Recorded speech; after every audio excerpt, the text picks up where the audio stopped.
Friday, garage day. So, unfortunately, a little bit of distraction. I had to change a starter on that. That's done. But now I need to fix this. I somehow bent the internal shift mechanism. So I grabbed one out of a broken trans. So I gotta drop the pan, drop the valve body, and swap that out because this thing is stuck and will not shift. And I've determined it's in the trans. Then I finally gotta come back over to this beast. Let's turn this down so we don't get a copyright. Come back to this.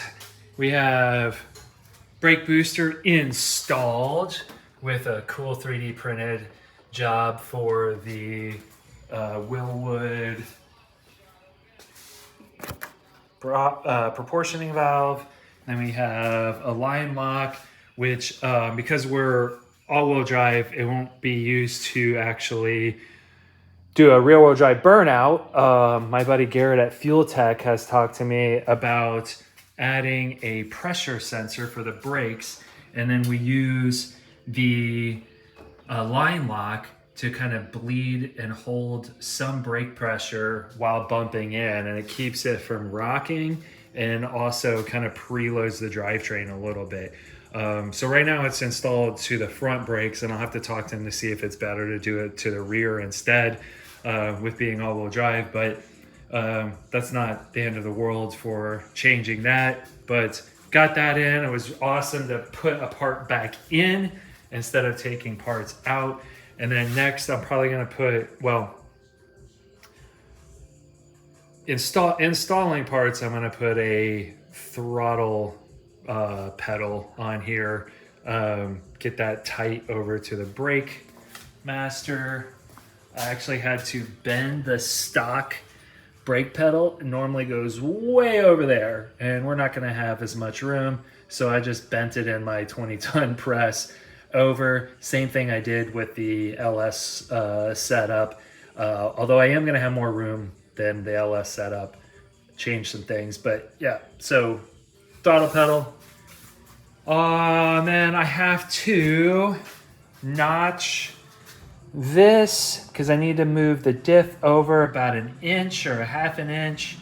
And so I'm going to notch and plate that so I can move it over.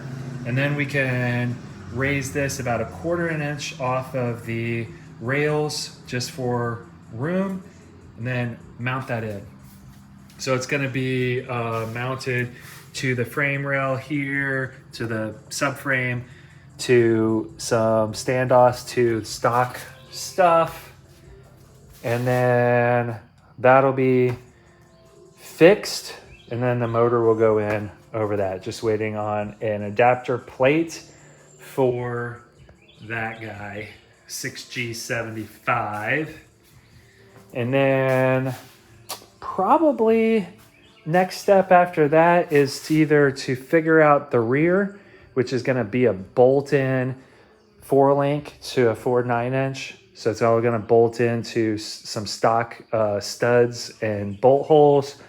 Or it's modify this to be a rear sump pan, modify the pickup, because I need to make room for the diff, which is going to go about like right here. So I need it to here. So yeah, that's the order of operations. Lots to do, but we're just going to keep chipping away a few hours at a time. I just realized maybe not everybody knows what this is. It is a 1992 SW20 MR2 with a 4G63 2.3 liter stroker, bolt-on Zona turbo from Force Performance with a DSM automatic transmission, Quaife LSD that I just put in recently, Toyota RAV4 axles, and stock like NA hubs. Got some Willwoods, Wilhelm coilovers, Stock interior other than seats so I can fit, because otherwise I don't fit under here. Auto shifter with some buttons for rolling anti-lag and two-step, and on the other side is nitrous.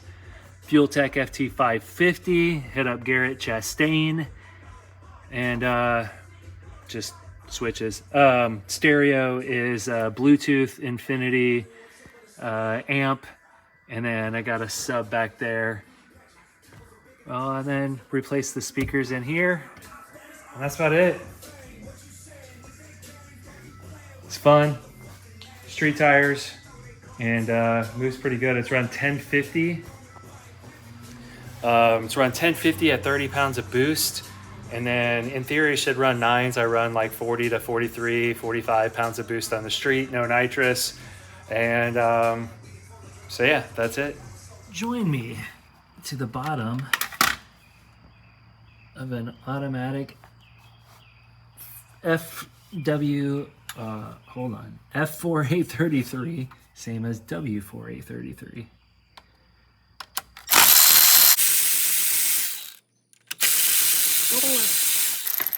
Oh, right into my pan. Awesome. I need a videographer. Taking applications up. Oh, making a mess. Making a mess. There's no pay. Alright, I'm gonna have to catch this. Well, it was a long night, but this works. Took a lot of messing with and covered in trans fluid, but just took it out. I should have videoed, but I didn't. Probably around 40, 42 PSI. I got to pull the log. It's, yeah, it's rowdy. It's rowdy. So it's, needs a bath, dirty. Ooh, trying to film this backwards. Oh man. There we go.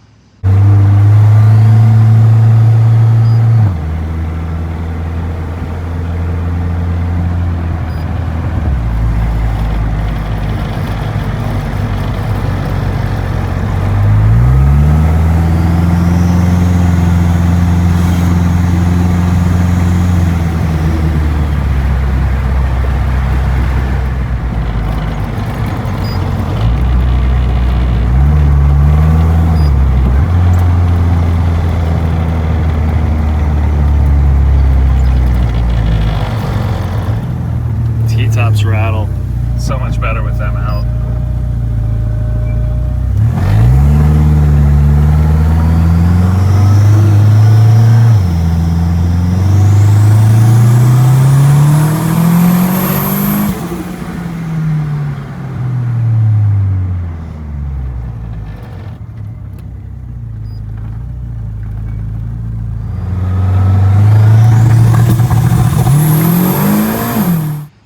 So, all right, now gonna move back to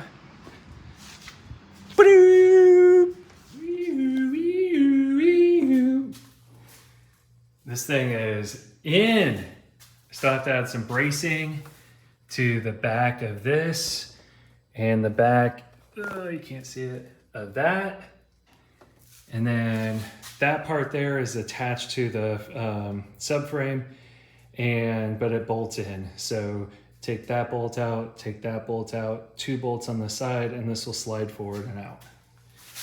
Probably have to take the axles out so it can come out and drop down and underneath the car, because there's going to be a steering rack right where that little pink mark is. Yeah, so I'm gonna do some more cardboard aided design. I lost it. CAD. And this will go back here. Just gotta trim this off. And then that's fixed position. Then I have to, like I said before, modify oil pan, make some clearance for that. And then once I get the adapter for the 6G to Power Glide, then I can put the motor in, and it basically just has to sit where it sits, which will be about 2 inches offset. And then I have a rear diff that's 2 inches offset as well. So it'll be in line with the rear diff, offset some of my weight a little bit, and still should have enough room for headers and blah, blah, blah. Also makes a little bit extra room for steering rack components.